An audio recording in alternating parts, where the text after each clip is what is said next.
In this video, we will look into the rise of predator pets. From a zebra turns on the woman who raised it, a chimpanzee mauls a family friend in suburban Connecticut, to a Tasmanian devil tears apart the volunteer who believed it loved her. The first attack is a zebra, jumping on its owner, who is convinced a decade of care had forged a special bond. In the parched, late dry season heat of the Zimbabwean savannah, on a struggling private animal sanctuary outside Bulawayo, 48-year-old Eliza Thorne prepared for her daily ritual. The air was thick with the smell of dust and dry grass, the sun a relentless, white-hot presence in a vast, empty sky. For 10 years, Eliza's world had revolved around Kichaka, a mature male Grant's zebra she had raised from a foal. She moved with a practiced, casual familiarity, her every action underpinned by a profound and deeply held belief in the unique, unbreakable bond she shared with the animal. In the dusty yard, a visiting veterinarian watched with a growing sense of unease as Eliza prepared to enter the enclosure. "His ears are back, Eliza," the vet warned, his voice low and serious, gesturing towards the zebra, who stood rigid, watching her every move with an unnerving intensity. "He's been agitated for weeks. That is not a happy animal." Eliza waved a dismissive hand, a sad, knowing smile on her face. "Oh, that's just Kichaka," she said, her voice filled with a misplaced maternal affection that bordered on defiance. "He gets grumpy when he thinks I'm leaving. He wouldn't hurt a fly. We understand each other." This was her critical misjudgment, a fatal anthropomorphism that blinded her to a decade of clear, escalating warning signs, a delusion that would soon be corrected by a brutal and unforgiving application of natural law. The creature in the enclosure was a prime specimen of Grant's zebra, Equus quaggaboemi. A zebra is not a striped horse. It is a fundamentally and irrevocably wild animal, a creature forged in the crucible of Africa's predator-saturated plains. The primary lesson in understanding this encounter lies in the stark biological reasons why this species has never been successfully domesticated.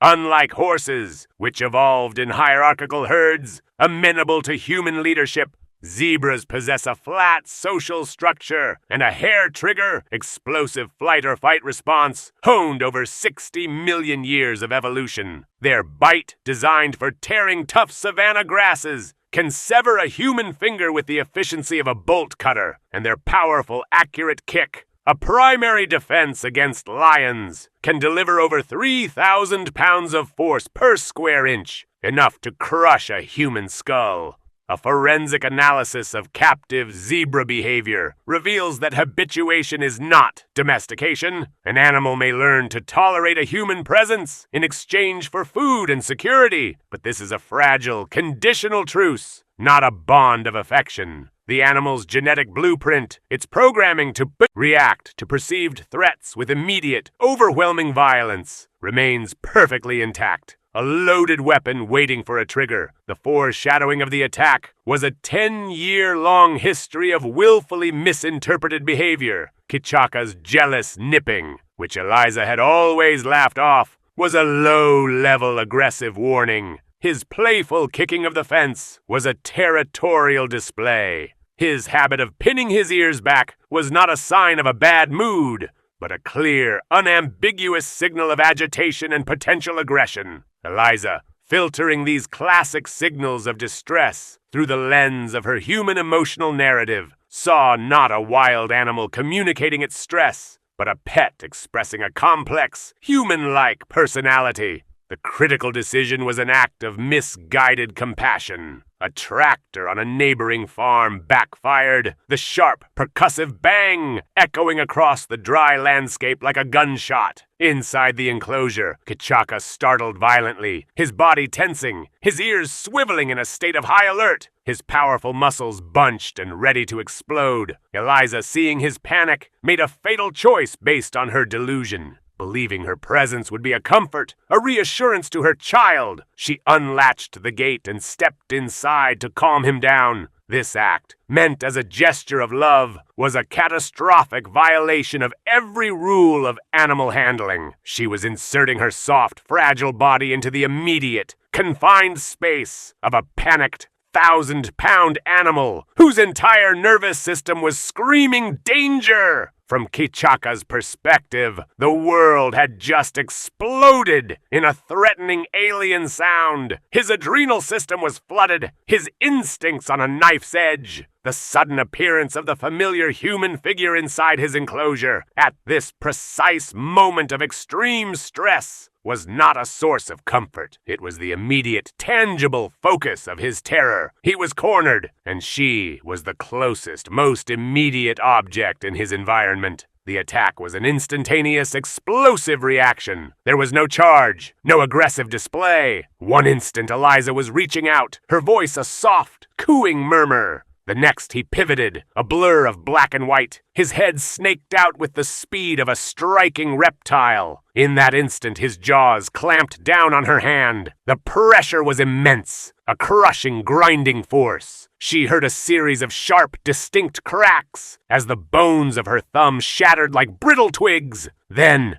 with a quick, shearing tear of his powerful incisors, the digit was severed. A moment later, as she screamed and reeled back, a geyser of blood erupting from the wound, he lunged again. His teeth, stained with her blood, found her chest. He bit down, the powerful jaws closing on the soft tissue of her breast, tearing a deep, gaping wound. As she fell backward, he lashed out with a hind leg, a single reflexive kick of pure panic. The hoof, a hard, sharp weapon of bone and keratin, struck her forearm with the force of a sledgehammer, and she heard the sickening wet snap of her ulna breaking. The attack was a brutal, convulsive spasm of pure, instinctual violence, over in less than 5 seconds. The brutal, convulsive violence was over in less than 5 seconds. The farmhand, drawn by the single sharp scream, arrived to a horrific scene. Eliza was on the ground, cradling her mangled arm, her shirt soaked in a spreading stain of crimson. The zebra stood over her, its sides heaving, snorting, its panic slowly subsiding into a state of aggressive agitation. The official medical response was swift, but the damage was irreversible. The emergency room report was a clinical forensic accounting of the attack's mechanics. A traumatic amputation of the right thumb at the carpometacarpal joint. A significant avulsion of tissue from the right breast, requiring extensive reconstructive surgery, and a compound fracture of the left ulna. The incident left her permanently disfigured, a constant physical reminder of a 10-year delusion. What happened here leaves us with one hurtful lesson. Never underestimate what a wild animal is capable of.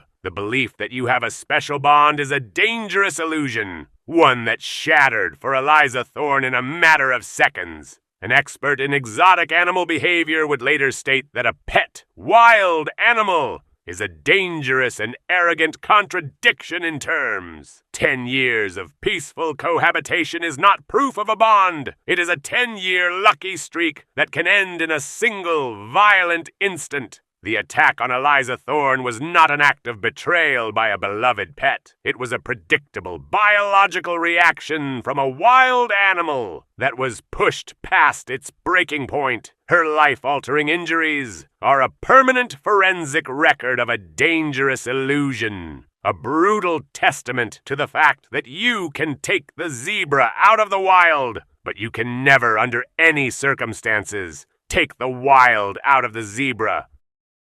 The next strike is from a chimp treated like a child, turning into 12 minutes of unimaginable violence. On the 16th of February 2009, a cold gray afternoon in a quiet suburban neighborhood in Stamford, Connecticut, became the setting for a horrific and predictable tragedy. The scene was a typical American house, set on a manicured lawn, a place of perceived domestic safety. But inside, a 200-pound, 14-year-old male chimpanzee named Travis moved through the rooms with a sense of ownership. He was the surrogate child of his owner, Sandra Harold, a local celebrity who had appeared in television commercials and was known to drink wine from a stemmed glass. and use a computer. It was in this surreal domestic environment that Sandra's friend, 55-year-old Charla Nash, would be systematically and brutally deconstructed. The critical misjudgment was a profound, years-long delusion, a complete anthropomorphism of an apex primate. Sandra, and by extension Charla, saw not a wild animal, but a human child in a chimpanzee's body, a fatal misreading of biology that ignored the 60 million years of evolution that had engineered the creature for a life of complex social hierarchy and extreme, brutal violence. The creature at the center of this tragedy was Travis, a mature male chimpanzee, pan-troglodytes. The primary and most critical lesson in understanding this event is that chimpanzees are not human surrogates. Primatologists would later state, with a weary, pained frustration, that a chimpanzee raised in a human home is a psychological time bomb, deprived of the complex social structure of a chimpanzee colony, where they learn the intricate rules of hierarchy, dominance, and social control. They become behaviorally and psychologically damaged. An adult male chimpanzee possesses 5 to 6 times the upper body strength of a human male, with a jaw capable of delivering a devastating bite, and a nature prone to sudden explosive bursts of territorial aggression. Travis was not a pet. He was a psychologically isolated, socially malformed, and immensely powerful primate, living in a state of perpetual, unnatural stress. The foreshadowing of the attack was a long and documented history of instability. Travis had escaped the house before, leading to a tense, 2-hour shutdown of a major intersection. On this particular day, he was visibly agitated, and Sandra Harold, in an attempt to calm him, had given him Xanax, an anti-anxiety medication, in his afternoon tea. A clear, unambiguous admission that she knew the animal was in a dangerous and unpredictable state. The critical decision was a cascade of errors born from this foundational delusion. Sandra, unable to coax the agitated Travis back into the house, called her friend Charla for help, a request she had made before. Charla's decision to come was the first step. Her critical, fatal action was how she approached the situation. She arrived with a new hairstyle, altering her familiar silhouette, and she held one of Travis's favorite toys, a Tickle Me Elmo doll, in her hands. From Travis's perspective, his world was a confusing, disorienting haze of agitation and the dulling, paradoxical effects of the Xanax, the appearance of an unfamiliar car, followed by a figure that did not immediately register as the familiar Charla, who was now holding a prized personal object, created a perfect storm of primate triggers. This was not his mother's friend. This was an unknown, threatening intruder, a rival who was attempting to assert dominance by possessing one of his toys. His response was not a misunderstanding. It was a classic, hardwired, and overwhelmingly violent chimpanzee dominance display. An attack designed not just to injure, but to permanently maim and disfigure a perceived rival.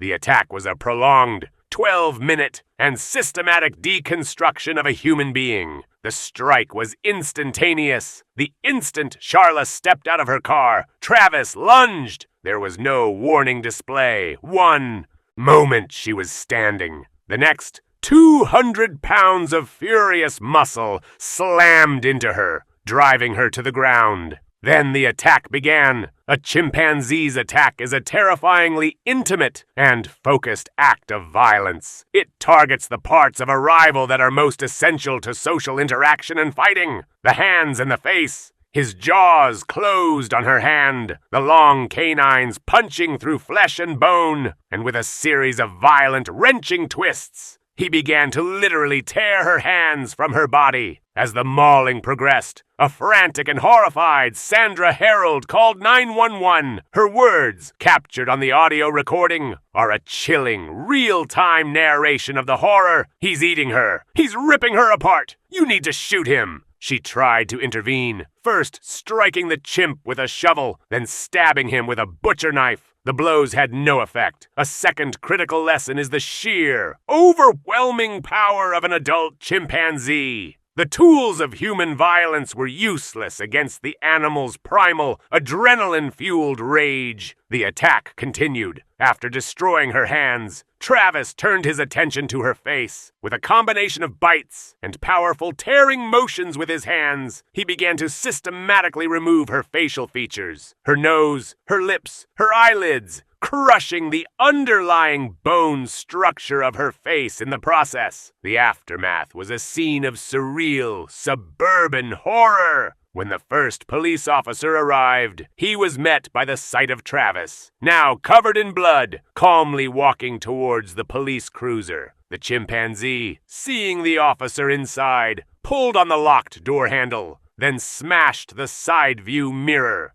As he moved to open the driver's side door, the officer, left with no other choice, opened fire, shooting the animal multiple times. Travis, grievously wounded, retreated into the house, where he was later found dead, having followed a blood trail to his bed. The scene where Charleroi was a war zone. The first responders, seasoned veterans of trauma, were unprepared for the catastrophic, almost unrecognizable state of her injuries. A forensic accounting of her wounds would read like a litany from a horror novel. A complete, traumatic amputation of both hands, the loss of her nose, lips, and eyelids, and the near total destruction of the central facial bones. She was blinded. It was an inventory of injuries that, by any medical standard, should have been unsurvivable. What happened here leaves us with a devastating and hurtful lesson. An apex primate is not a child, not a pet, and not a friend. The attempt to make one so is an act of profound arrogance, and the bill for that arrogance is paid in blood, bone, and a lifetime of unimaginable suffering. Primatologists would later state that Travis's attack was not a freak event, but a predictable, inevitable outcome of a lifetime of psychological damage. A chimpanzee is not a child. It is a wild, intelligent, and immensely powerful social animal whose needs cannot be met in a human home. The attempt to do so is an act of profound cruelty that creates a ticking time bomb. The explosion that destroyed Charla Nash's life is a brutal testament to that fact.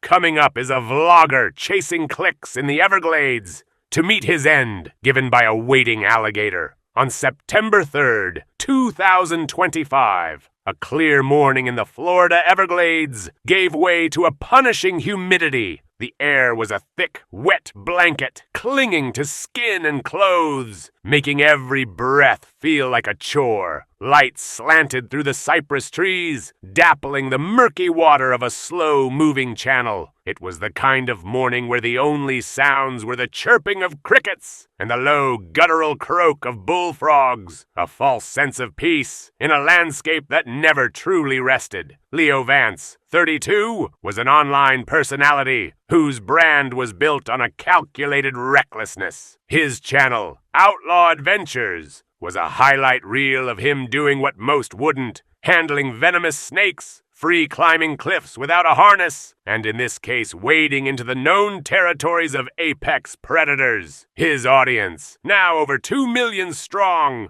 tuned in for the adrenaline rush. Leo's core belief was simple. A real man, a true professional, could bend the laws of nature with enough bravado and a camera. He'd spent the last year bragging about how he'd get a close-up with a gator bigger than any scene on a nature doc. A real king, as he called it. "Just get the shot, man," Leo said to his cameraman, a nervous kid named Mike. "They're basically glorified lizards. They just want to chill." His cavalier attitude was well documented. He'd ignored park ranger warnings, laughed off locals who told him about the tide line traps the big ones set, and dismissed the dozens of cautionary tales about tourists who thought they were smarter than 100 million years of evolution. He stepped deeper into the water, a sleek, black drone hovering 30 feet above him, its rotors a low buzz in the stillness.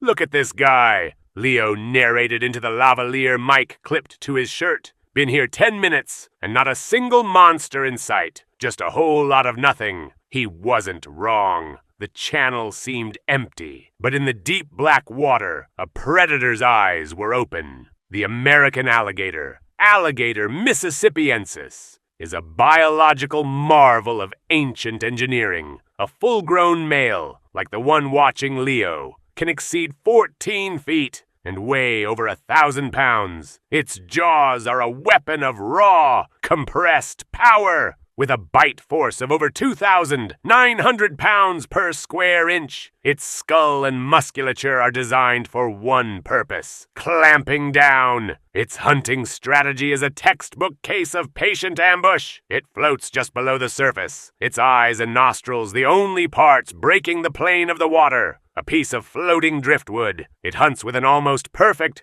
efficiency. A patient, cold-blooded killer. It's not a pet. It's not a plaything. It is a working creature whose sole purpose is to consume. And for it, the water wasn't a channel. It was a hunting ground. A black water labyrinth of roots and silt. The warning was a single, small detail that Leo's bravado had dismissed. The stillness of the water. Park rangers and local guides had told him, and anyone who would listen, that if the water was unnaturally still, with no ripples or movement, it was a sure sign that a large predator was lying in wait. Leo focused on the perfect shot for his vlog, ignored the profound silence of the environment, the eerie absence of the normal rustle and chirping. Mike, however, felt a creeping dread. "Hey, Leo," Mike called out, his voice a low tremor. "Something feels off, man. Maybe we should just get the drone footage and go." Leo, still moving deeper, scoffed. "You want to tell a story about something feeling off? No one watches that. This is the good stuff." He moved farther from the bank, the water now up to his thighs. This was the critical decision, the single action that placed him squarely in the kill zone.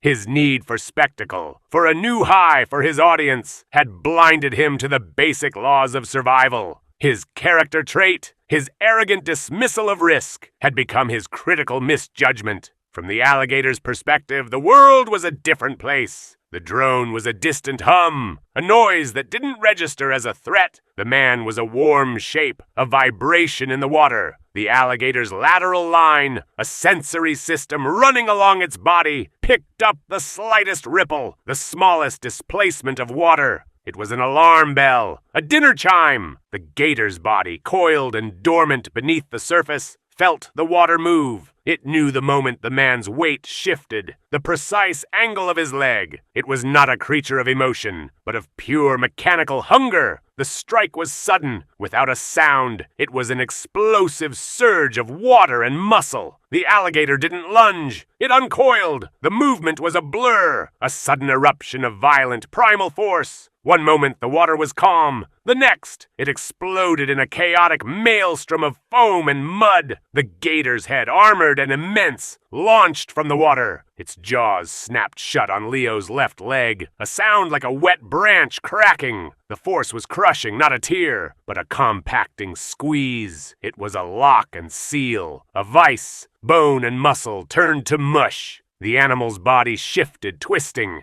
It was the death roll, a devastating maneuver designed to tear flesh from bone, to dismember and drown. The gator began to spin, its entire body a propeller of destruction. The force twisted Leo's body, his leg a pivot point, the torque pulverizing his femur, the ligaments of his knee, the tendons of his ankle. It wasn't a bite to kill, not yet. It was a bite to take down, to disable. Leo felt a searing, unbelievable pain as his leg was wrenched in a direction it was not designed to go. The spin was faster, faster. The world a sickening kaleidoscope of green and brown. A second later, Leo's body was ripped away. The water was now red. Then there was only silence. The predator, with its prize secured, submerged into the murky depths. A ghost disappearing into the blackness. The water stilled, a few bubbles rising to the surface. The only evidence of the violence that had just occurred. Mike stood on the bank, a statue of horror, the camera still running,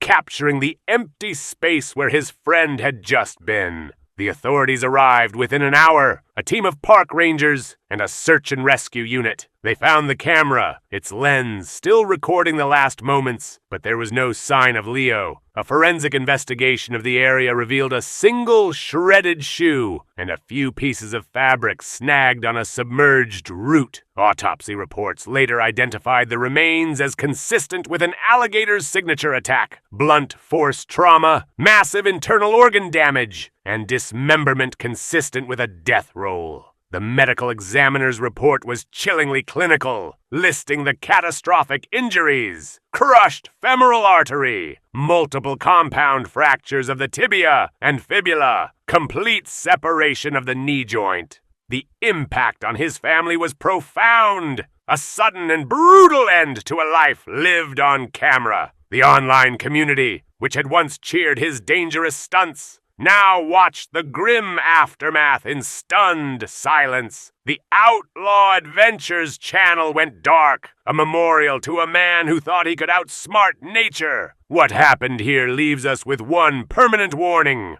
a lesson written in blood and bone on the banks of this channel. These are not pets. They are not friends. They are not co-stars for a YouTube video. The alligator is a perfect killing machine, built by 100 million years of silent, cold evolution. When it looks at you, it doesn't see a human being. It sees a meal, and you can't argue with hunger. So what do? When a predator's territory becomes your playground, you get eaten. It is a simple, brutal truth, and it is a lesson that is never taught, only learned. The fourth story tells about a snake handler being too confident to avoid a taipan's fangs, delivered a dose of instant death. On July 12th, 2026, a stifling humidity choked the air around John Kay's homestead, nestled on the verdant, perilous edge of the Daintree rainforest. The afternoon sun, a weak diffused glow, struggled to pierce the dense, ancient canopy. A relentless chorus of cicadas sawed through the heavy stillness, a backdrop to the more subtle, sinister sounds of the forest floor, the rustle of unseen life, the crack of a dry twig. This was John's world, a place of vibrant beauty and constant, unyielding threat. John Kay, a wiry man of 58, carried the weight of nearly a century of family history with Australia's deadliest snakes. His was a lineage forged in venom and survival, a leading expert whose voice was sought by documentaries and scientific journals. Yet, despite his unparalleled knowledge, John held a dangerous, almost spiritual conviction, a deep-seated belief that through understanding one could transcend the raw danger of these creatures. His father had survived a savage tiger snakebite, a tale John recounted with a mix of awe and a quiet, almost imperceptible pride. He'd seen friends, men as seasoned as himself, end up in comas from a bite they never saw coming. But John, with his steady hands and his calm demeanor, believed he possessed an innate connection, a kind of primal empathy that allowed him to move among them, even the most lethal, with an almost magical impunity. His critical misjudgment wasn't ignorance. It was a profound, ingrained overconfidence in his own capacity to control the uncontrollable, to predict the unpredictable. He moved through the undergrowth, his steps practiced and silent, his focus absolute. He was searching for a coastal taipan, a particularly large specimen reported by a neighbor. Just need to relocate it, he'd told his wife, a practiced assurance in his tone. He carried a hook and a clear plastic tube, standard tools for safe handling. But he also carried a camera, a small, unobtrusive device mounted to his chest. This was for his own research, he claimed, to document their natural behavior. But deep down, a part of him, the same part that remembered his father's epic tales, yearned for the close encounter, the intimate dance with danger that separated the true masters from the merely proficient. The Oxyuranus scutulatus, the coastal taipan, is not merely venomous. It is an apex predator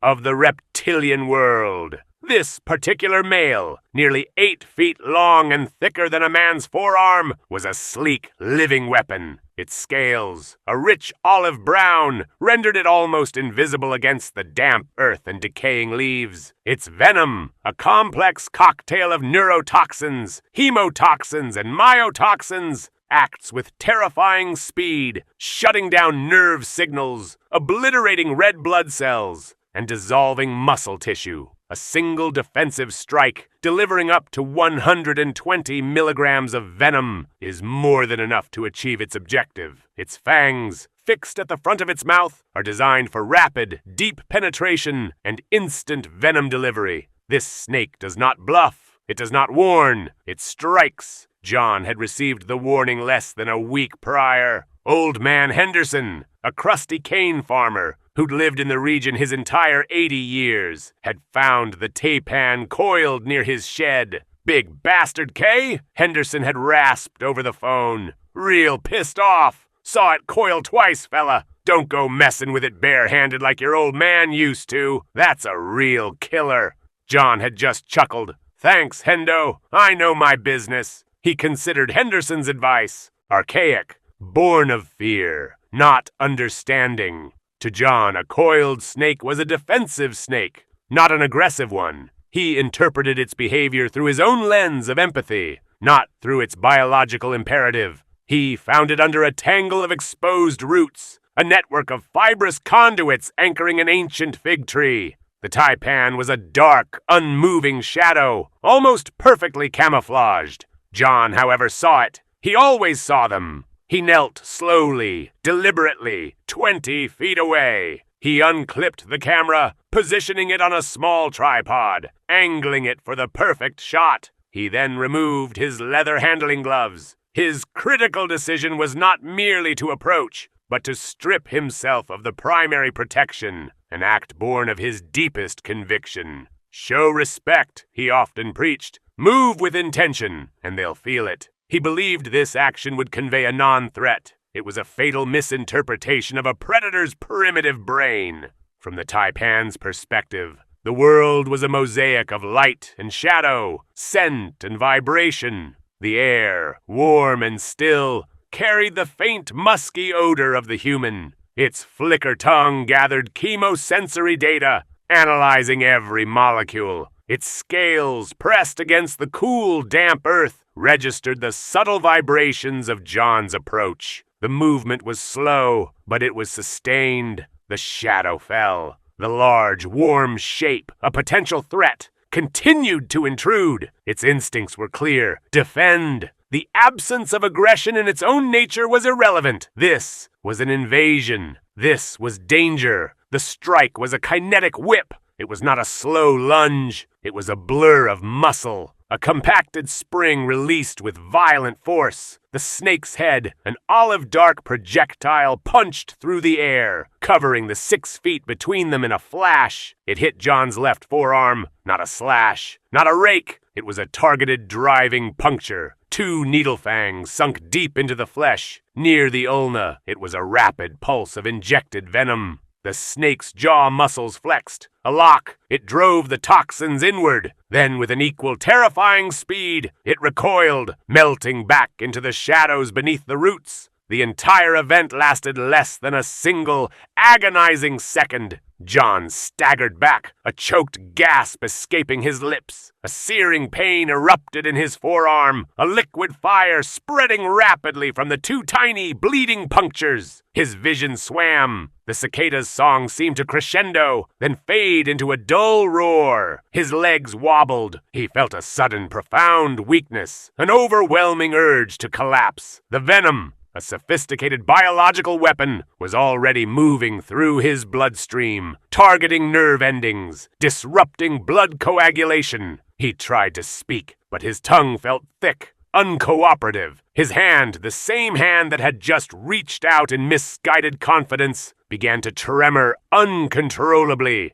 He fell. The camera, still running, captured John's fall, the frantic, shallow breaths, the sudden paleness of his skin. The forest, momentarily disturbed, quickly returned to its rhythmic hum. The taipan was gone, a phantom predator. John lay motionless, his eyes wide, fixed on the dappled light filtering through the leaves. Half an hour later, his wife, concerned by his prolonged absence, found him. She screamed. Emergency services arrived within the hour, the sound of sirens tearing through the afternoon quiet. Paramedics worked frantically, administering anti-venom, but the venom's rapid action had already taken its toll. The medical report later detailed the catastrophic internal damage, severe coagulopathy, leading to widespread microhemorrhages, acute neurological deficits, including paralysis of the diaphragm, and profound cardiovascular shock. The 2 minuscule punctures on his forearm were almost deceptive in their apparent insignificance, masking the full-body systemic collapse they had triggered. Despite immediate medical intervention, John never regained consciousness.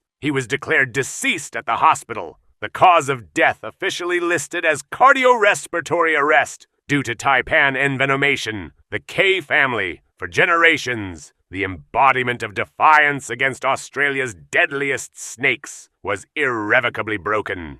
John's father, now frail and stoic, finally spoke of his own bite, not as a badge of honor, but as a chilling reminder of how close death had truly been. The community, hardened to the dangers of the bush, still reeled. John K., the man who knew too much, who understood too well, had fallen victim to the one thing he always preached against: underestimating the wild. What happened here leaves us with one cold, irrefutable lesson. John believed in understanding breed control. He believed knowledge was a shield, but a venomous snake, particularly a taipan, operates on instinct, not reciprocation. It does not care for your empathy, your lineage, or your expertise. It feels a threat, and it acts. No matter how many times you've danced with death, no matter how many you've handled, there is no taming of nature's deadliest. There is only a momentary truce.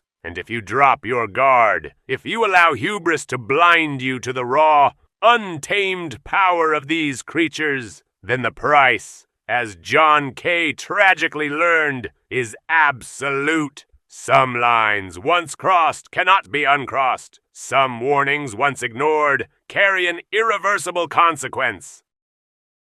Finally, trusting the animals she had raised from a kit, a volunteer reached out her hand and the devil's jaws answered with a bone-shattering clamp. It was 5:22 on a humid Tuesday morning, the air thick and still over the eucalyptus forests of Tasmania's Central Highlands. The last wisps of ground fog clung to the river stones along the Franklin, the faint light of a struggling dawn doing little to cut through the oppressive gray. The only sound was the drip of condensation from the leaves and the distant rhythmic rush of the rapids downstream. It was the kind of morning that felt more like a lingering dream than a new day. Alicia, 27 and a wildlife rehabilitation volunteer, pushed aside a screen of spiky tea tree branches. She moved with the practiced ease of someone who'd spent years in the bush, her boots silent on the wet soil. Alicia had a reputation for being a little too confident, a little too comfortable with the wild. Others saw a recklessness in her, a deep-seated belief that her bond with the animals she cared for somehow made her immune to their true nature. She'd raised Hurricane,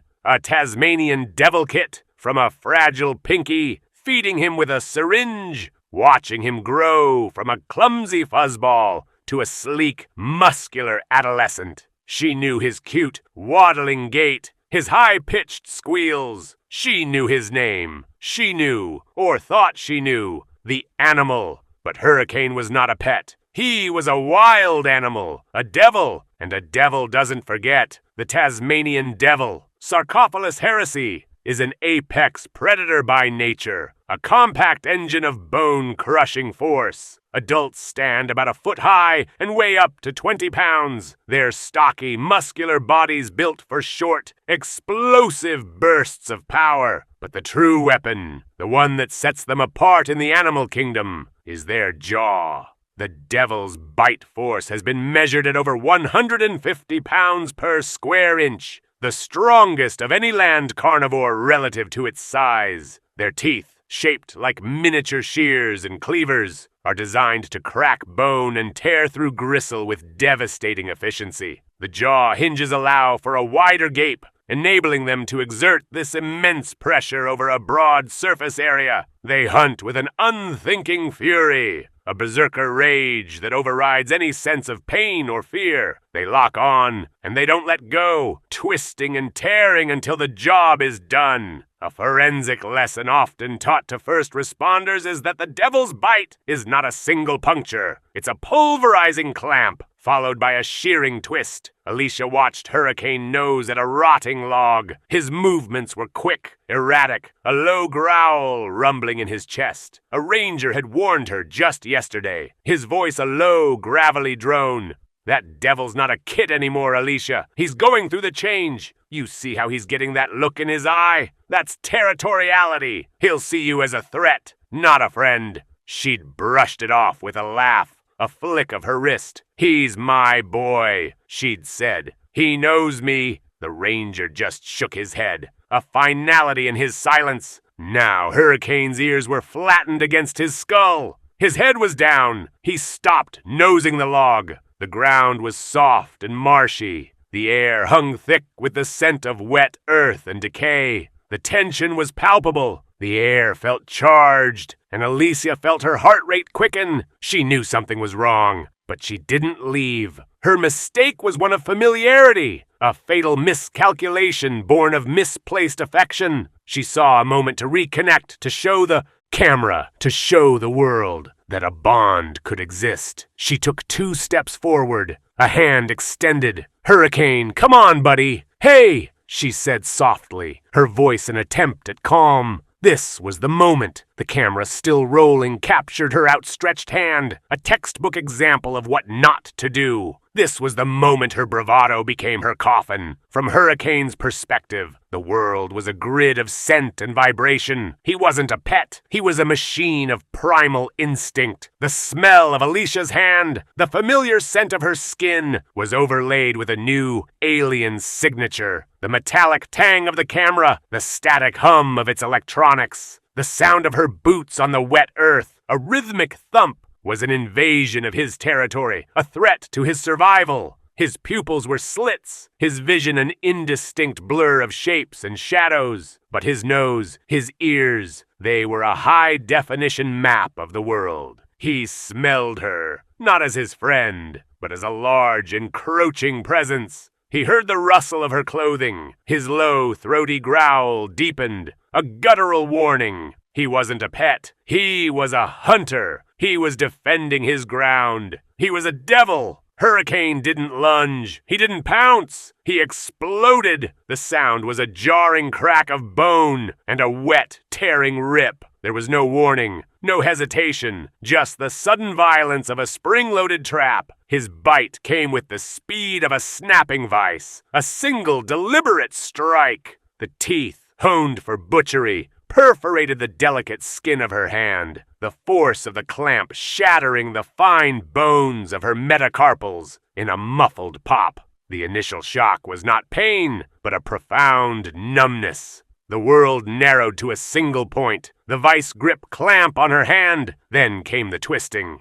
The devil did not just bite. It locked on and rotated, a spiraling motion designed to shear flesh from bone. The sound of the muscle fibers giving way was a slick, wet shred. Blood flowed hot and fast. Alicia's scream was cut short, a gasp of pure shock. The devil pulled, a dead weight on her arm. She was pulled down, her knee hitting the mud with a sick squelch. The devil was a buzzsaw. It was ripping her apart. It tore at the arm, the tearing of the triceps a sickening shred, the sinews snapping like taut wires. The jaw clamped again, this time on her forearm, and the ulna was a wet snap, the forearm an unnatural angle. A second later, the devil, a dark, churning knot of teeth and muscle, released its grip and disappeared into the underbrush, a dark shape vanishing into the gray. A witness, a fellow volunteer named Mark, stood frozen, his mouth opened and closed, a silent scream.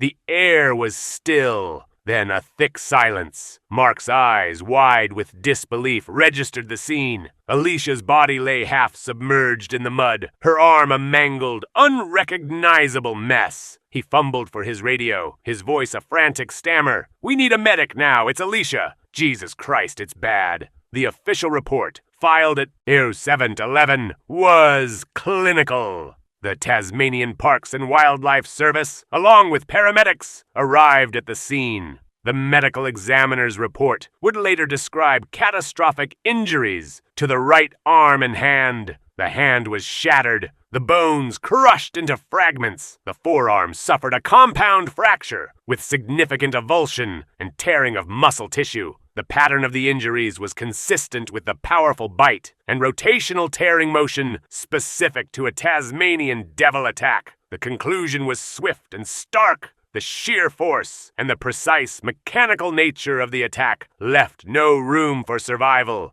The devil was never found. It was just an animal, acting on instinct. It was in the wild. The legacy here, a cold, unyielding truth etched into the Tasmanian bush, is a painful one. The lesson for anyone who would dare to cross the line between admiration and control is here. It is a cautionary tale about the difference between empathy and understanding. You can raise a wild thing. You can watch it grow. You can even give it a name. But you cannot change its nature. The animal will always be an animal. It will always see the world through the lens of instinct, not affection. You must never forget that. The only true respect for the wild is to leave it alone. That is the only way you can both survive.